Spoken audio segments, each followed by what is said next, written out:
going on, everybody? Beautiful day out here today in South Carolina. Just got off work. So last week it was like 30 degrees, and right now it's probably close to 80. It's pretty dang hot. And some big news: we hit 1,000 subscribers and actually got monetized. I was very excited about that. That's some really good news. Just got my first Robin Hood a minute ago. Just got my first Robin Hood today on my second shot.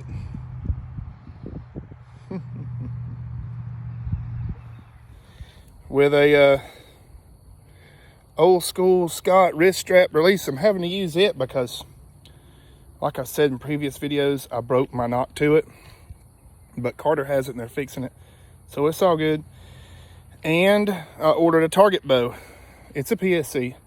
It's a little bit older, but it's still a great bow with their Evolve cams.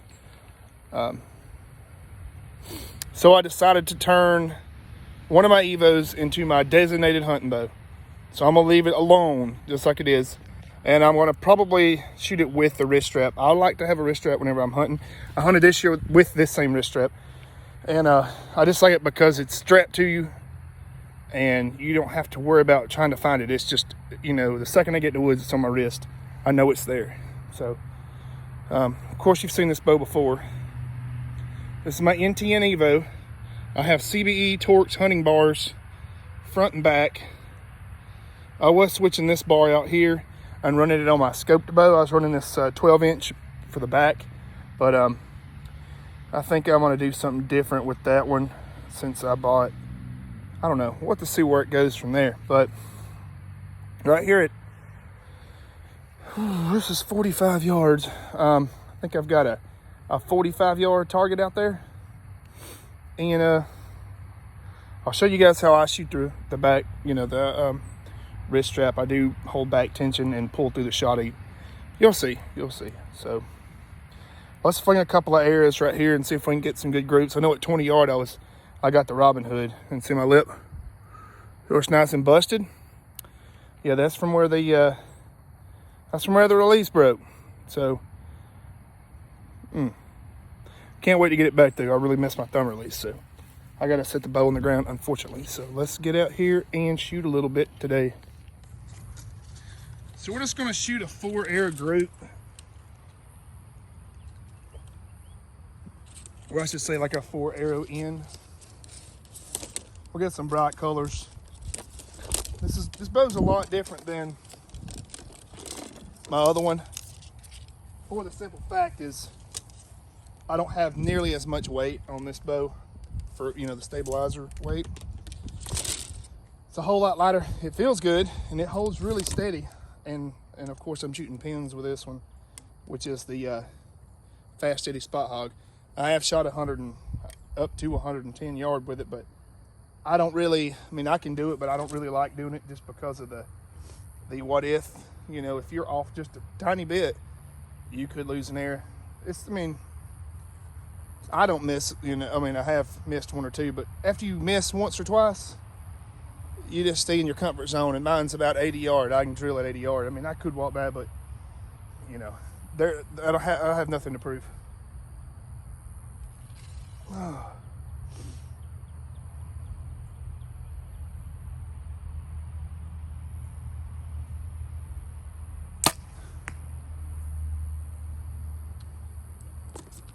That one might have been just a hair low.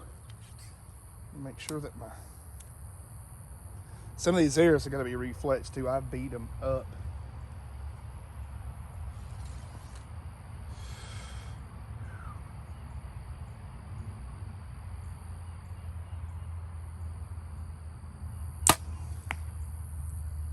Yeah, I'm not shooting very good right now. Probably because I'm on camera. No excuse.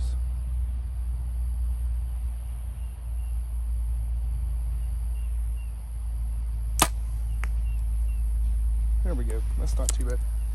I'm getting used to shooting pins again. I haven't shot pins in a long time. A couple of weeks, actually.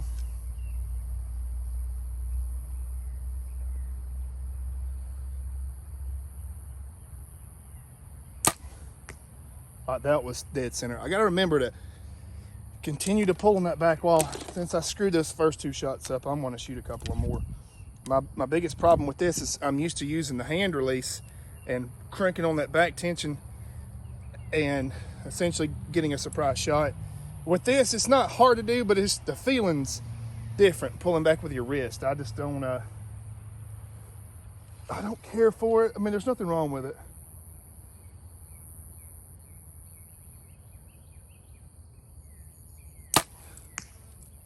That was a smoked show there. That air flew a little funny too.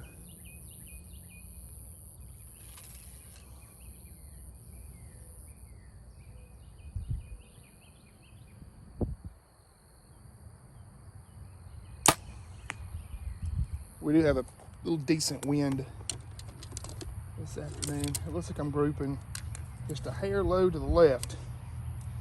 But this bow was originally sighted in and set up for the thumb release. But I think I'm going to keep this one as the wrist strap.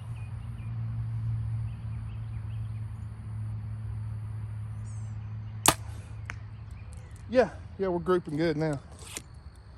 So I'm really having to, releases really do make a difference.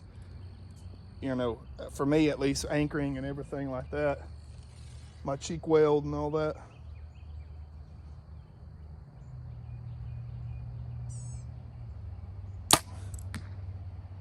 Okay, let's go up there and look at that group. I mean, I did kick some out. I'm not perfect, but it's the first time I've picked this one up since, well, in a little while. So we're essentially practicing for deer season, hunting season. This is gonna be my hunting bow.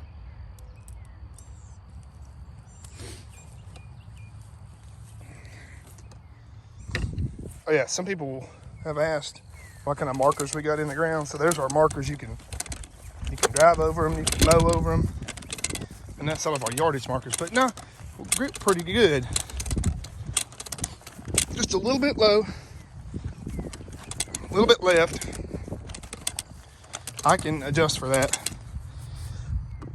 Those are the 2 that I pulled, but you know, that could be the matter of, you know, missing a deer or something, but that's a good group right there.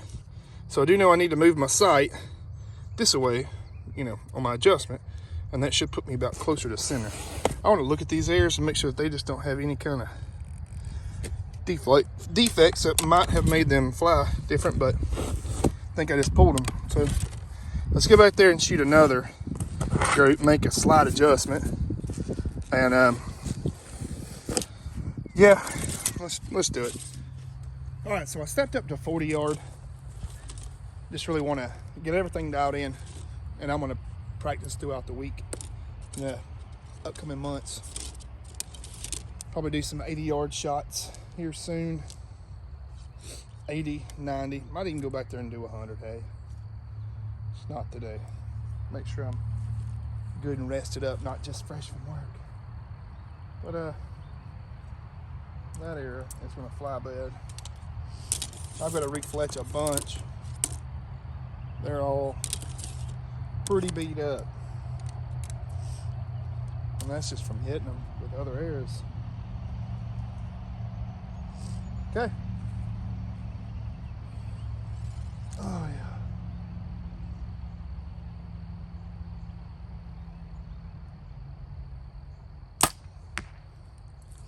That one flew a little funky. I've got to refletch arrows.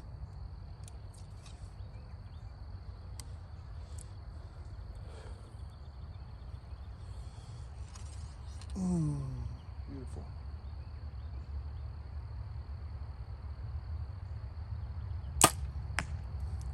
Smoked.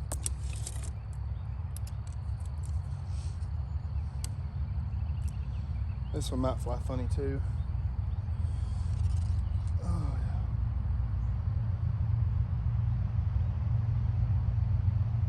yeah. That was dead center.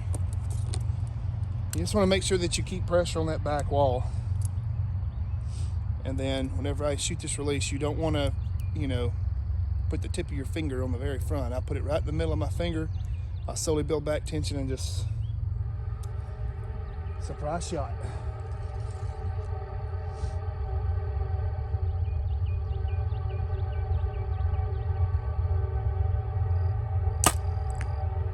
Dead center.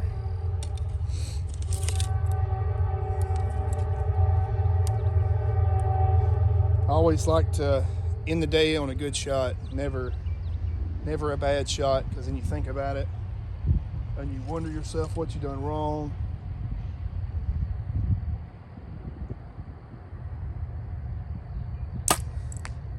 Oh yeah, we're grouping great. One thing, I really need some advice here on what quiver I should run on this bow. I'm guessing that Spot Hog probably does have their own quiver that'll bolt to this, and hopefully that they do.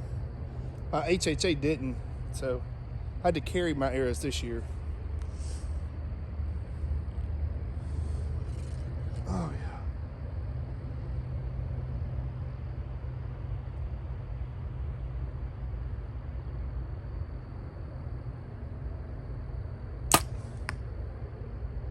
That might have been just a touch high.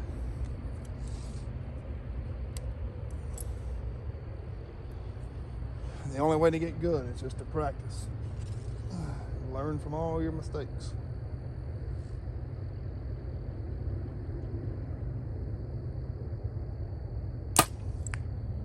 Best thing to do too is whenever you start to get tired, don't push yourself.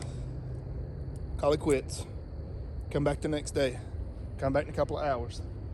But then you start making bad shots and you start moving your sights, and trust me, I've been there. I had to learn the hard way.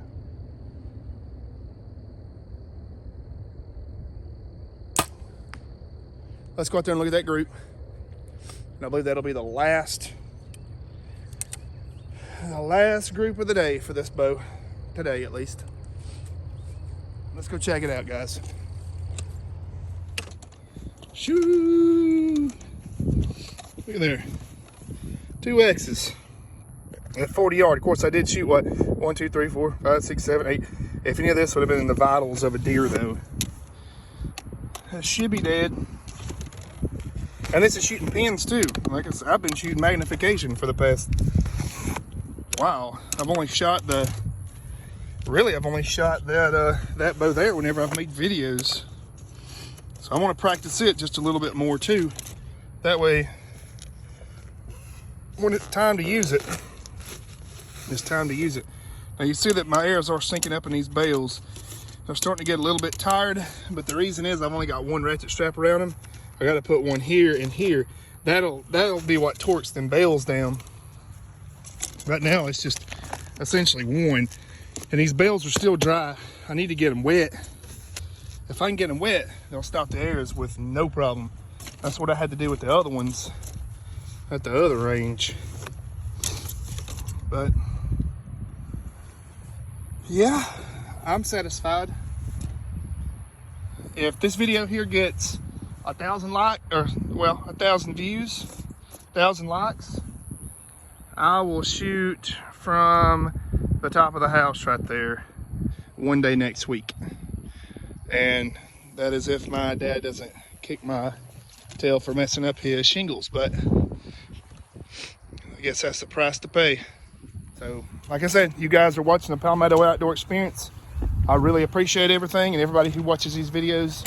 Like I said, I'm not any kind of professional. Just out here having a good time. And maybe if the average Joe can, maybe if it helps them out or something, that'd be good. But it's just all for fun. So make sure, practice when you can. Shoot as much as you can. Just knowing to call it quits when you get tired. Come back the next day. Always leave on a good group. Try to. Even if you have to walk up 10, 15, 20 yards. Get you a good group in where you feel good about, you feel good at the end of the day. You're like, well, I left today on a good group. And, you're not sitting there. I've done it. I've shot terrible groups and then just not be able to shoot for about 4 days because of work and just think about it, man. What did I do wrong? What was I doing wrong? Analyzing it. Then I always go back to the old trusty knock on videos with John Dudley, his School of Knock, and I'm telling you, that helps so much. I mean, so much. So enough rambling. You guys have a great day. God bless. Thank you. And have a good day.